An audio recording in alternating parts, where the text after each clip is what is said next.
We've all played games with terrible rank systems. The first one that comes to mind for me is the old League of Legends one that basically just mimicked chess but didn't transfer over to MOBA games very well, because you would start out at probably around 1,000, right? And then you'd play your placements and it'd be very volatile because it's trying to calibrate, trying to place you, trying to figure out where you're supposed to be. So let's say you win 6 or 7 games in your placements. That's great. You end up maybe 12, 1300 MMR or ELO. I think that's what it was called at the time. But if you lose 6 or 7 games, now we're down in like 800, 700 territory. And the amount of time it takes to climb back to where you even started from is immense. Especially as you start playing more and more games, you'll realize that your ELO gain would go down. And the amount of ELO that you would lose would start to surface with the amount that you're gaining. So it tries to keep you where you're at because it thinks that's what your skill level is. And sometimes it's correct, and other times people would be getting better, but because of the hole that they dug for themselves when they were learning the game, it was just unclimbable. You know, that's where the term ELO hell kind of spawned from, was this immovable place you felt like you were in when you were down in maybe the 600 or 800 range when you were in the bronze rank. The game that we're going to talk about today, though, has the opposite problem. The players have sort of come to their own solution. Hey, just real quick before we get into all the good stuff, I really am trying to hit 10,000 subs by the end of the year.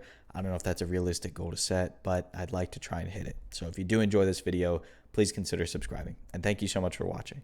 Now, when you boot up Guilty Gear Strive and you go into the ranks menu, this is what you're going to see. It's a tower system. It has these different floors, and as you move up the tower, it starts to lock the ones below it, so you can't go and bully the people trying to learn. I will say, though, the existence of these 3 floors is debatable, because I've never seen anybody under floor 4 or even floor 5. But that's besides the point. What we really want to talk about is when you get to floor 10 and you can challenge what's called the Celestial floor. This is the floor where all of the best players are at. This is where everybody who has surpassed the tower system and grinded through it is playing. That's also kind of where the problem lies. How can we distinguish people's skill at the very highest level if they're all just thrown into the same pit? This is why websites like ratingupdate.info are created. Now, if you play League of Legends, you might remember LoL King. They had their LoL King score. If you play Valorant or Destiny, you probably use Destiny Tracker or Valorant Tracker. This is a very similar idea to that. When the in-game tracking and ranking system doesn't do the players justice,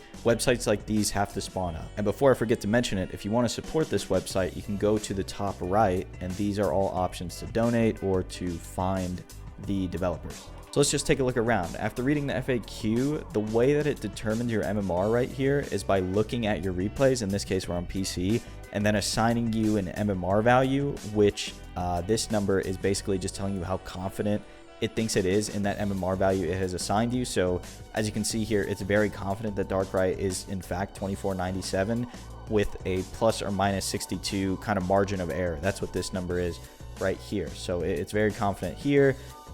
One that it wouldn't be very confident in is probably mine, because it doesn't have a very big sample size. I've probably only played like 11 games, 12 games since Baiken came out. So yeah, as you can see, if I look myself up, it has my character as Baiken and it has my rating at 890 plus or minus 409. So I could either be an average player up at 1200, or I could be a terrible player down at 400. It doesn't know because it only has 11 games to sample from. And you can tell the system works because look at the names, right? Latif is at the top, Zando's at the top, Daru, Dark Necro, they're all names that you recognize. Let's pull up one of these profiles and see all the information it can grab. Here's KV. Let's look at that one.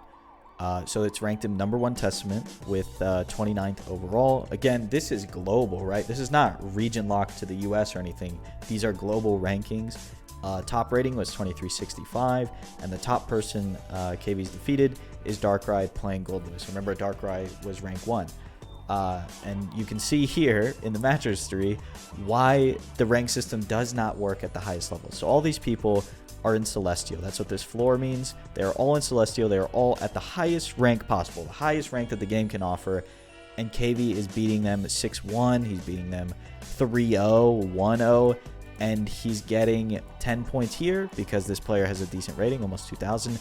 But he wins 6-1 here, and he loses 10 points because this player's rating is significantly lower, right? So in order to gain points, KV would have had to 6-0 this person, and he probably would have got like plus 0.04 or something like that. It's pretty sad, you know. Even if you don't care about rank, and even if you don't care about anything like that. It's just sad that this is how the system works, is that at the end it says, hey, you're good enough, we're just going to throw you all into the same pit no matter the rank level, and this is just how you're gonna have to play the game. There's no greater filter in the game. There's not Celestial 1, 2, 3, and 4 for people to climb into and to like distinguish themselves. You know, they're just gonna take a 1400 player, put them with a 2500 player, and they're the same skill level now, magically. They're all in Celestial, and it's all the same thing. Who cares? That's why solutions like this start to spawn up, where you can actually put a number to your rank and understand why it is these other players are at the same rank as you in the game, but not the same skill level. And I'm not exaggerating when I say some of these numbers. This is Lattice's profile, 2446, top rating 2546, and he's playing people 1400, right? Nothing against these players. I'm just saying the rank system has kind of failed them and the higher level players to some degree. And you might still be saying, well, rank doesn't really matter, right? Why should I care? I don't really care about my rank, you know? But I think it just has greater ramifications that we don't always think about. You know, players not being properly matched with people their skill level leads to them quitting and them dropping the game.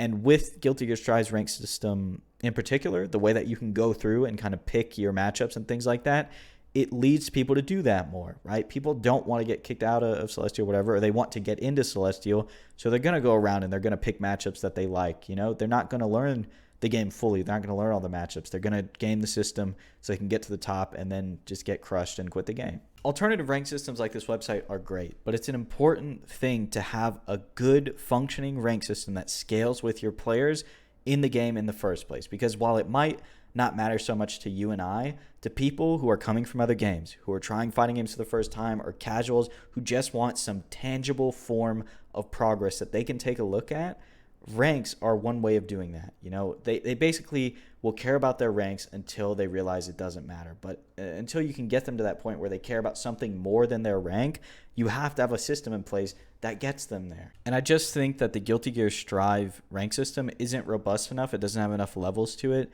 to give players the filtering that they want.